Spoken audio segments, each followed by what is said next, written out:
الله من الشيطان الرجيم. بسم الله الرحمن الرحيم. يا أيها الذين آمنوا كتب عليكم الصيام كما كتب على الذين من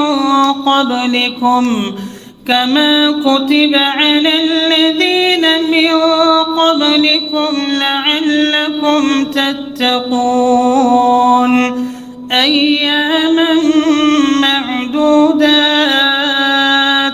فمن كان منكم مريضا أو على سفر فعدة من أيام أخر وعلى الذين يطيقونه فدية طعام مسكين فمن تطوع خيرا فهو خير له وأن تصوموا خير لكم إن كنتم تعلمون.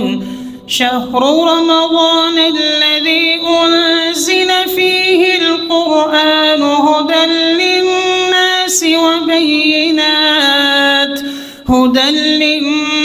وبينات من الهدى والفرقان فمن شهد منكم الشهر فليصمه ومن كان مريضا أو على سفر فعدة من أيام أخر يريد الله بكم اليسر ولا يريد بكم العسر ولتكملوا العدة ولتكبروا الله على ما هداكم ولعلكم تشكرون. وإذا سألك عبادي عني فإني قريب أجيب دعوة الداع إذا دعان فليستجيبوا لي وليؤمنوا بي لعلهم يرشدون.